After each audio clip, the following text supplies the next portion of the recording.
పార్కుని యాక్చువల్గా పునఃప్రారంభించాం. నిజంగా చాలా చాలా హ్యాపీగా ఉంది.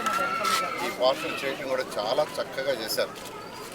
పార్కులో అన్ని రకాల ఎక్విప్మెంట్ పెట్టారు. అప్పటి కూడా వదలకుండా పార్కు సైజ్ చాలా చిన్నదైనా దాంట్లో చక్కగా పెట్టారు. కలర్స్ కూడా పిల్లలకి నచ్చే కలర్స్ వేశారు. నేను ఎవరైతే కాంట్రాక్ట్ ఉన్నారో ఆ కాంట్రాక్ట్ని అధికారులు ఇద్దరు కూడా ప్రత్యేకంగా అభినందిస్తున్నాను. మీకు అందరికీ తెలిసిందే 2014-19లో ఈ రాష్ట్రంలో మున్సిపల్ శాఖ మంత్రిగా ఉన్నప్పుడు అప్పుడున్న 110 మున్సిపాలిటీలో ప్రతి మున్సిపాలిటీలో ఉన్న పార్కులకి ప్రత్యేకమైన శ్రద్ధ చూపించాం. ఎందుకంటే గౌరవనీయ ముఖ్యమంత్రి నారా చంద్రబాబు నాయుడు గారు గ్రీన్ కార్పొరేషన్ పెట్టారు. ఆ గ్రీన్ కార్పొరేషన్ ద్వారా ప్రతి మున్సిపాలిటీలో ఉన్న సెంటర్ డివైడర్లు కావచ్చు, పార్కులు కావచ్చు, లేకులు కావచ్చు, వాటిని చేయమని ఆదేశిస్తే రాష్ట్రం మొత్తం చేసాం. అదే నేపథ్యంలో నెల్లూరు వ్యక్తిగా నెల్లూరును కూడా డెవలప్ చేయాలని అనేక పాలు డెవలప్ చేసాం. అయితే గత ప్రభుత్వం వాటిలన్నింటినీ నిర్వహణ చేస్తుంది. పార్కులు పెట్టిన ఎక్విప్మెంట్ మెయింటెనెన్స్ కూడా చేయాల వదిలేశారు. మెయింటెనెన్స్ చేయకుంటే ఎక్విప్మెంట్ ఉండదు. మళ్ళీ ఈ ప్రభుత్వం రాగానే నెల్లూరులో ఉన్న అన్ని పార్కులు తిరిగాను. ఒక సిటీ నుంచి ఎమ్మెల్యేగా ఎన్నికయ్యాను. ఇక్కడ 46 పార్కులు ఉన్నాయి ఒక సిటీలోనే, రూరల్ కాకుండా. రూరల్లో కూడా తిరుగుతాను, నేను ఎమ్మెల్యే ఇద్దరు తిరుగుతాం. ఈ యొక్క 46 పార్కులకి ఒక మాస్టర్ ప్లాన్ చేసి ఈ నెలాఖరు లోపల వీలైనందుకు పిల్లలకి హాలిడేస్ 23 నుంచి ఇచ్చారు. 23 నుంచి హాలిడేస్ లోపల మ్యాక్సిమం కంప్లీట్ చేయమన్నాను. అధికారులు మ్యాక్సిమం కంప్లీట్ చేశారు. కొన్ని ఫైనల్ టచెస్లో ఉన్నాయి. అవి ఆ పర్వ కూడా ఈ నెలాఖరాకు కంప్లీట్ చేయడం జరుగుతుంది. అదేవిధంగా 54 స్కూల్స్ సిటీలో ఉన్నాయి. అక్కడ ఎక్కడా ప్లే ఎక్విప్మెంట్ లేదు, జిమ్ ఎక్విప్మెంట్ లేదు. వాటన్నిటి కూడా చేయమని ఆదేశించాను. వాళ్ళు అదే పని మీద ఉన్నారు. మొన్న పాలిటెక్నిక్ కాలేజీకి పోతే పాలిటెక్నిక్ కాలేజీలో అక్కడ రిక్వెస్ట్ చేశారు, సార్ మాకు పెద్ద ప్లే గ్రౌండ్ ఉంది, మాకేమీ లేదంటే ఇమీడియట్గా మున్సిపల్ శాఖ అధికారులకు ఇచ్చాను. మీరు పాలిటెక్నిక్ కాలేజీ వాళ్ళతోనూ అసోసియేట్ అయ్యి కోఆర్డినేట్ చేసుకుని ఆ వర్క్ కూడా టేకప్ చేయమని. ఈ విధంగా నెల్లూరులో ఉన్న ప్రతి పార్కును చేస్తూ రాష్ట్రంలో ఉన్న అన్ని మున్సిపాలిటీస్లో కూడా ఇదే విధంగా చేస్తామని తెలియజేస్తున్నాను. మీకు అందరికీ తెలిసిందే, నెల్లూరులో 2014-19లో 550 కోట్లతో అండర్ గ్రౌండ్ డ్రైనేజీ, 550 కోట్లతో వాటర్ ప్రాజెక్ట్స్ టేకప్ చేశాం. 85%, 90% 2 ప్రాజెక్టులు ఉన్నాయి. కానీ గత ప్రభుత్వం వదిలేసింది. వాటిని మళ్ళీ ఇప్పుడు టేకప్ చేసాం. 1 yearలో ఇవన్నీ కంప్లీట్ చేస్తానని నెల్లూరు ప్రజలకు సవినయంగా తెలియజేస్తూ, అది కాకుండా ఎన్టీఆర్ సుజల స్కీమ్ కింద నెల్లూరు కార్పొరేషన్లో 6 లక్షల లీటర్ల వాటరు, మినరల్ వాటరు కేవలం 2 రూపాయలకి 20 లీటర్లు ఇచ్చే ప్రోగ్రాం తెచ్చారు.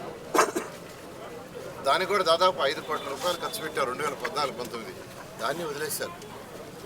అంటే ఒక ప్రభుత్వం 5 కోట్లు ఖర్చు పెట్టి మరొక 5 కోట్లు 10 కోట్లు ఖర్చు పెడితే 5 కోట్లకి ఉపయోగం ఉండేది. 5 కోట్లు ఎక్కడదండి? ప్రజలు కట్టిన ట్యాక్సులదే.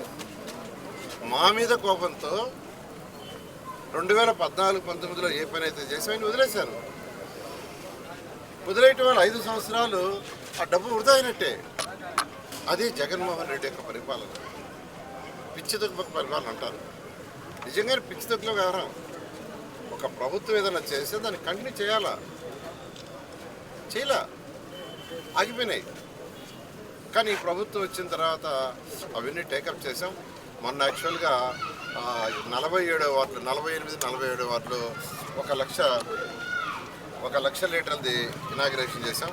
ఇవాళ ఈవినింగ్ 54వ డివిజన్లో మరొక 1 లక్ష ఇనాగ్రేషన్ చేస్తాం. తర్వాత రాబోయే మంత్ ఎండింగ్ లోపల కానీ ఫస్ట్ వీక్లో కానీ మరొక 1 లక్ష, ఇది సిటీలో 3 లక్షలు. ఇది అయిన తర్వాత రూరల్లో కూడా టేకప్ చేస్తాం.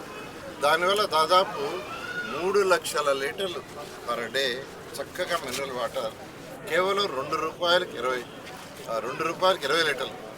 చాలామంది నాకేం సజెస్ట్ చేశారంటే, సార్ 5 రూపాయలకి పెట్టచ్చు 20 లీటర్లు, 2 రూపాయలు అవసరం లేదు, దానివల్ల మున్సిపల్ దానికి 1 కోటి రూపాయలు నష్టం వస్తుందని కూడా చెప్పాను. 2014-19లో ప్రజలకు ప్రామిస్ చేశాం 2 రూపాయలకి 20 లీటర్లు ఇస్తామని. అయితే ప్రభుత్వం పోవటం వల్ల గత ప్రభుత్వం దాన్ని వదిలేసింది. కానీ ఈ ప్రభుత్వం వచ్చిన తర్వాత మాట నిలబెట్టుకోవాలి అని 2 రూపాయలకే డిసైడ్ చేశాం. 2 రూపాయలకి 20 లీటర్లు చక్కగా కార్డులు ఇస్తారు. ఆ కార్డులోనే యాక్చువల్గా డైరెక్ట్గా ఆడ సెన్సార్తో ఎవరికొళ్ళు పట్టుకోపోవచ్చు. అలాంటి కార్యక్రమం తీసుకుంటే కూడా నెక్స్ట్ మంత్ 15వ తేదీ లోపల వీలైనంత వరకు 3 లక్షల లీటర్లు ప్రతిరోజు వచ్చేటట్టుగా నెల్లూరు ప్రజలకు ఇస్తానని తెలియజేస్తూ అనేక వర్కులు అండర్ గ్రౌండ్ డ్రైనేజ్ కానీ, డ్రింకింగ్ కానీ, అదేవిధంగా కెనాల్స్ ఉన్నాయి. ఆ కెనాల్స్ అన్నింటినీ యాక్చువల్గా చేయడానికి 50 కోట్ల బడ్జెట్లో పెట్టాం. అది శాంక్షన్ కూడా చేశారు. అది కూడా త్వరలో వస్తుంది. సిల్ట్ తీయమని నేను అధికారులకు ఇచ్చాను. చిన్న కెనాల్స్ అయినా పెద్ద కెనాల్స్ అయినా, చిన్న కెనాల్స్లో సిల్ట్ తీయాలంటే సుమారు 1 కోటి అవుతున్నారు. పెద్ద కెనాల్స్లో సిల్ట్ తీయాలంటే 2.5 కోటి అవుతున్నారు. అది చేయమని మున్సిపల్ శాఖ ఆదేశించారు. ఈ విధంగా ఈ రాష్ట్రంలో మొత్తం నెల్లూరు మున్సిపాలిటీ కాదు, రాష్ట్రం మొత్తం యాక్చువల్గా ఒక స్పెషల్ డ్రైవ్ చేస్తూ ముందుకు పోతున్నాం. అంతేకాకుండా అండర్ గ్రౌండ్ డ్రైనేజ్ కొంత అయిపోయింది. కనెక్షన్స్ తీసుకోవచ్చు. కనెక్షన్స్ తీసుకోవడానికి గతంలో 5,000 రూపాయలు ఉండేది, డిపాజిట్ కట్టాలి. 5,000 రూపాయలు మున్సిపాలిటీ అది తీసేసాం. కేవలం ఒక్క రూపాయి కడితే మీరు కనెక్షన్ ఇచ్చుకునే పర్మిషన్ ఇస్తారు. ఆ ₹1 మీరు కనెక్షన్ మెయిన్ డ్రైనేజ్కి ఇచ్చుకుంటే దోమల్లి నగరం తయారవుతుందని నెల్లూరు ప్రజలందరికీ సవినయంగా తెలియజేస్తారు. మరిన్ని అప్డేట్స్ కోసం మన HN9 టీవీ ఛానల్ని సబ్స్క్రైబ్ చేసుకోండి.